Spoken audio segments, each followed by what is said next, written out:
নমস্কার, ভাগ্যদিশা চ্যানেলে আপনাদের স্বাগত জানাই। আজ আমি উপস্থিত হয়েছি আপনাদের সামনে মাসিক রাশিফল নিয়ে। আপনারা ভাগ্যদিশা চ্যানেলে নিয়মিত দৈনিক রাশিফল এবং প্রতি সপ্তাহের সাপ্তাহিক রাশিফল দেখছেন। এর পাশাপাশি এই চ্যানেলে বিভিন্ন গ্রহের ট্রানজিট, নক্ষত্র পরিবর্তন এবং তার পাশাপাশি নানান রকম ভিডিও, বিবাহ সম্পর্কিত, দাম্পত্য সম্পর্কিত, প্রেমজ সম্পর্কিত, নানা রকম চাকরি সম্পর্কিত ভিডিও আমি এই চ্যানেলে আপলোড করি। এবং আপনাদের একটি বিষয় জানাবো, যারা আমার সঙ্গে যোগাযোগ করতে চাইছেন অনলাইন এবং অফলাইন, তারা অবশ্যই আমার সঙ্গে যোগাযোগ করতে পারেন। এই চ্যানেলের ডেসক্রিপশন বক্সে এবং এই ভিডিওর ডেসক্রিপশন বক্সে আমার সঙ্গে যোগাযোগ করার সম্পূর্ণ ঠিকানা, ফোন নাম্বার রয়েছে। এবং আরেকটি ইনফরমেশন আপনাদের দিয়ে রাখি, আপনারা জেনে খুশি হবেন যে হাতে লেখা কুষ্টি আমার কাছে আপনারা পেয়ে যাবেন এবং খুব যত্ন সহকারে হাতে লিখে আপনার জন্ম বৃত্তান্ত আপনাকে দেওয়া হয়ে থাকে। অনলাইন এবং অফলাইনের মাধ্যমে এই কুষ্টি আপনারা সংগ্রহ করতে পারেন। আসুন আমরা এখন আমাদের আলোচনা শুরু করি। জুলাই মাস 2024 সাল, জুলাই মাসের সার্বিক যে রাশি এবং লগ্ন ভিত্তিক ফলাফল তা আলোচনা শুরু করব। বিভিন্ন রাশি এবং লগ্ন ভিত্তিক সেপারেট ভিডিও আমি আলোচনা করব। নিচ থেকে নিন প্রত্যেকটি রাশির। এই ভিডিওতে আমি আপনাদের প্রথমেই গ্রহের অবস্থান, গ্রহের প্রভাব, সামাজিক প্রভাব ইত্যাদি নিয়ে আলোচনা করব। তারপর আপনাদের রাশি এবং লগ্ন সাপেক্ষে যে ফলাফল, আপনাদের ব্যবসা, বিবাহ, দাম্পত্য, চাকরি, ইনভেস্টমেন্ট, সম্পর্ক, সন্তান ইত্যাদি সকল বিষয় নিয়ে আপনাদের অবগত করব। জুলাই মাস 2024 সাল, এই বছরে জুলাই মাসে যে গ্রহের অবস্থান থাকছে তা সম্পর্কে আপনাদের জানাবো। প্রথমে আপনাদের গ্রহের ট্রানজিট বা রাশি পরিবর্তন সম্পর্কে জানাবো। জুলাই মাসের 7 তারিখ শুক্র তার রাশি পরিবর্তন করছে। গত মাসে শুক্রের কম্বাসন বা অস্তমিত অবস্থান কেটেছে মিথুন রাশিতে। এই মাসে 7 তারিখ শুক্র ট্রানজিট করবে কর্কট রাশিতে,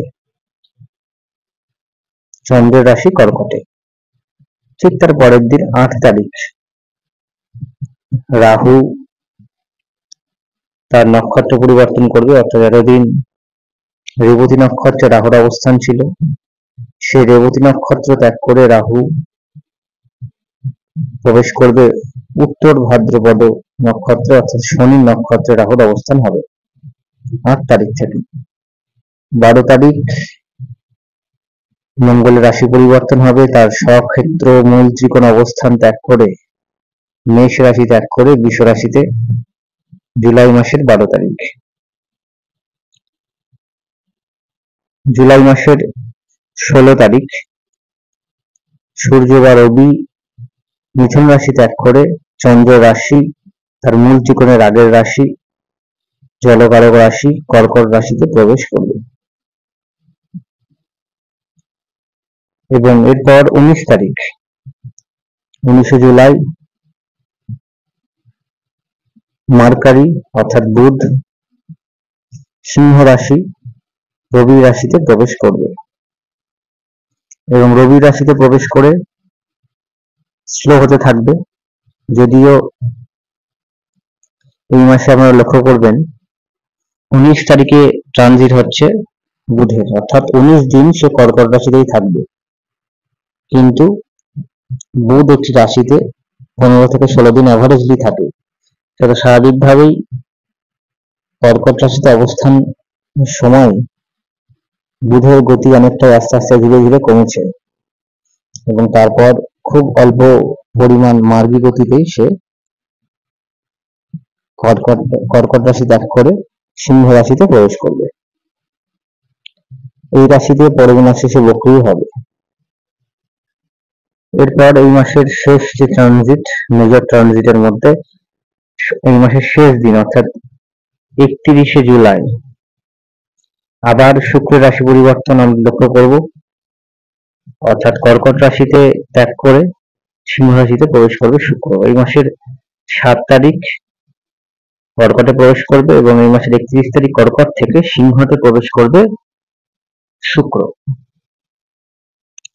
এই হলো এই মাসের যে গ্রহগত অবস্থান তা। এবং এছাড়াও যে সমস্ত গ্রহের কোনো রাশি পরিবর্তন বা নক্ষত্র পরিবর্তন হচ্ছে না তাও তো আপনাদের অবগত করি যে বৃহস্পতি কালপুরুষের দ্বিতীয় ঘর সেখানে অবস্থান করছে বৃষ রাশিতে এবং তার দৃষ্টি কন্যা, বৃশ্চিক এবং মকরে থাকছে। কেতু অবস্থান করছে কন্যায়, তার দৃষ্টি মকর, বৃষ এবং মীনে থাকছে। শনি বক্রগতি প্রাপ্ত হয়েছে গত মাসে, এই মাসের শুরু থেকে সে গতি নেবে বক্রগতিতে। কুম্ভ রাশিতে অবস্থান করছে শনি বক্র হয়ে। শনির তৃতীয় দৃষ্টি মেষ রাশিতে, শনির সপ্তম দৃষ্টি সিংহ রাশিতে, শনির দশম দৃষ্টি বৃশ্চিক রাশিতে।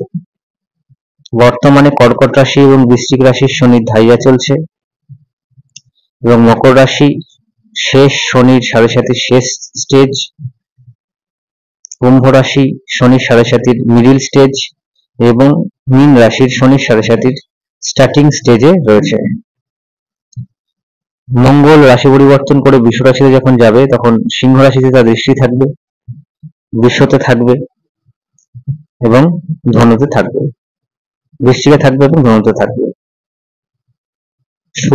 সূর্য যখন অবস্থান করবে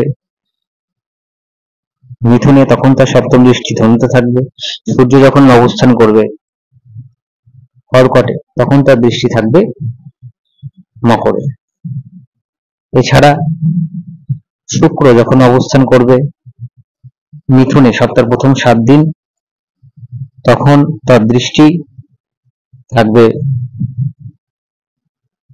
ধনুতে, যখন অবস্থান করবে কর্কটে তখন তার দৃষ্টি থাকবে মকরে এবং সপ্তাহের শেষ দিন যখন অবস্থান করবে সিংহতে তখন তার দৃষ্টি থাকবে কুম্ভতে। বুধ কর্কট রাশিতে অবস্থানের সময় তার সপ্তম দৃষ্টি মকরে এবং 19 তারিখের পর যখন ট্রানজিট হয়ে যাবে সিংহ রাশিতে তখন তার দৃষ্টি থাকবে কুম্ভ রাশিতে। এই হলো গ্রহের যে দৃষ্টি এবং তাদের অবস্থান। কর্কট রাশিতে শুক্রের অবস্থানকালে তারপর রাহু দৃষ্টি থাকবে, এটা খুব ইম্পর্টেন্ট।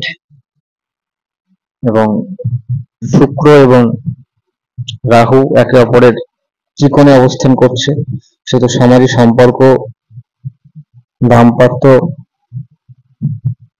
বিজনেস, ইন্ডাস্ট্রি ইত্যাদি, ইলেকট্রনিক্স এই সমস্ত সেক্টরে বিশেষ প্রভাব বিস্তার করবে রাহু এবং শুক্র একত্রে। এছাড়া বলবো যে বৃহস্পতি রোহিণী নক্ষত্রে অবস্থানের সময় কেতু এবং বৃহস্পতি একে অপরের ত্রিকোণে অবস্থান করছে।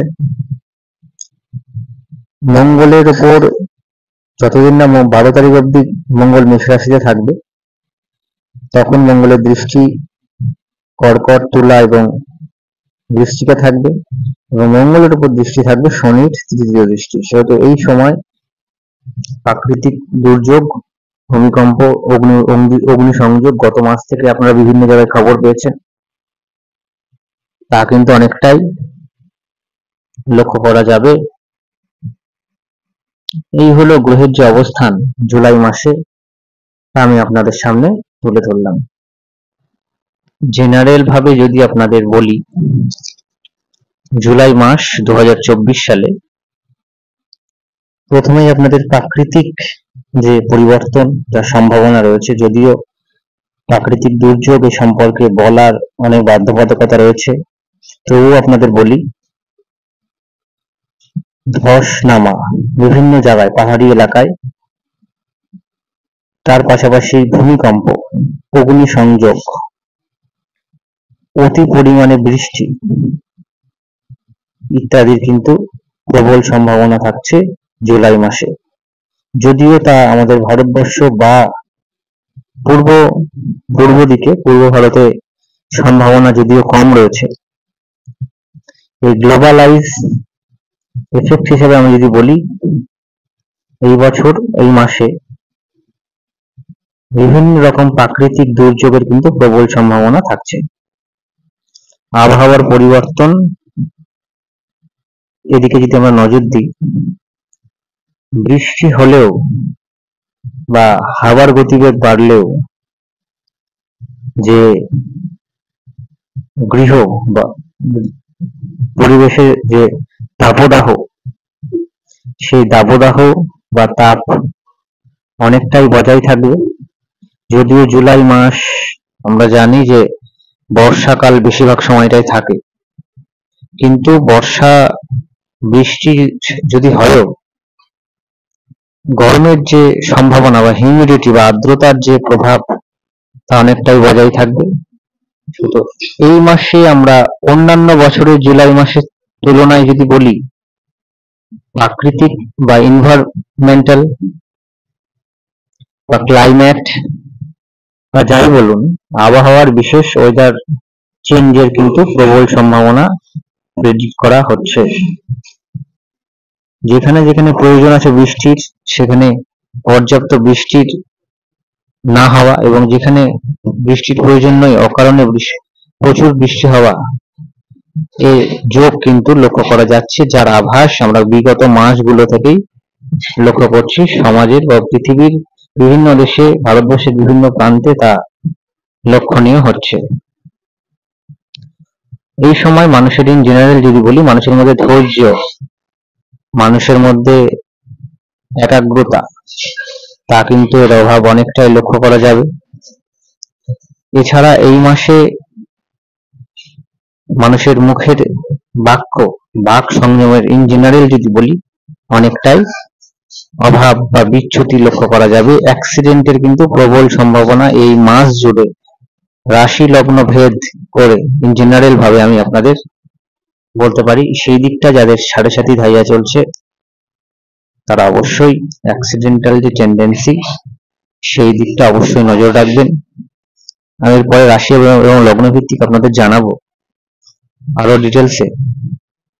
এবং আর একটা যে বিষয়, এই মাসে ধাতু শিল্প, যে কোনো ধাতুর দাম যথেষ্ট পরিমাণে বৃদ্ধি পাবে এবং নিত্য প্রয়োজনীয় জিনিসের দামও কিছুটা বৃদ্ধি পাওয়ার প্রেডিকশন করা হচ্ছে। এরপর আমি আপনাদের রাশি এবং লগ্ন ভিত্তিক আলোচনা শুরু করব। ইন জেনারেল প্রেডিকশন আপনাদের এইটুকুই আমি জানালাম। কুম্ভ লগ্ন, কুম্ভ রাশি, জুলাই মাসে আপনাদের চাকরির ক্ষেত্রে বা চাকরির যে জায়গাটা রয়েছে সেক্ষেত্রে কিন্তু আপনাদের আইটি সেক্টর, হোটেল ম্যানেজমেন্ট, যে কোনো ভোগ্য পণ্য প্রস্তুতকারক সংস্থা, গার্মেন্টস প্রস্তুতকারক সংস্থা, এই সমস্ত সেক্টর বা আইটি সেক্টর, অ্যানিমেশন সেক্টর, নতুন চাকরির জন্য কিন্তু খুব ভালো চান্সেস দেখাচ্ছে। তবে যে দশা ভালো নেই, জন্মছকে স্যাটার্ন সেই অর্থে পজিটিভ নেই, তাদের কিন্তু বিশেষ চাকরি ক্ষেত্রে বিড়ম্বনা বাড়তে পারে বা চাকরি পেতে পেতে আপনাদের অনেকটা ডিলে হওয়ার চান্সেস থাকছে।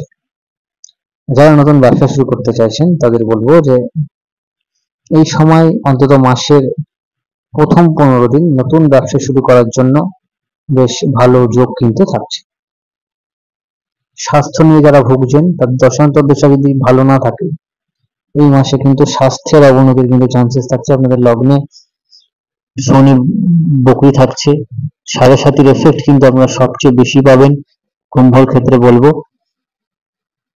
এই সময় আপনাদের বিবাহ রিলেটেড যে কোনো সিদ্ধান্ত যদি আপনারা গ্রহণ করতে চান, খুব সাবধানতা অবলম্বন করবেন। কোনো পাকা কথা দেওয়া বা বিয়ের ডেট ঠিক করতে চাইলে দশা যদি খারাপ থাকে, আপনারা বিয়ের ডেট বা এরকম সিদ্ধান্ত নেওয়ার ক্ষেত্রে অবশ্যই জ্যোতিষীয় পরামর্শ নেওয়ার অ্যাডভাইস আমি দেবো। সম্প্রীতি সম্পর্কের জায়গাটা, উচ্চ শিক্ষার জায়গাটা, সন্তানের জায়গাটা কিন্তু স্থিতিশীলতা বজায় থাকবে। এর পাশাপাশি স্টক মার্কেট, শেয়ার মার্কেটে যদি ইনভেস্টমেন্ট করতে চাইছেন, দশান্তর দশা যদি ভালো থাকে সেক্ষেত্রে আপনারা অবশ্যই গুড এবং ভালো রেজাল্ট পাবেন। বাড়ি বা গৃহ রিলেটেড যে কোনো সিদ্ধান্ত, যেমন ল্যান্ড এবং বাড়ি কেনাবেচার ক্ষেত্রে বলবো দশান্তর দশার উপর প্রায়োরিটি দিয়ে অবশ্যই কেনাবেচা করুন, না হলে আপনাদের লস হওয়ার কিন্তু, অর্থ নাশ হওয়ার কিন্তু চান্সেস থাকছে। সকলে ভালো থাকবেন, সুস্থ থাকবেন, নমস্কার।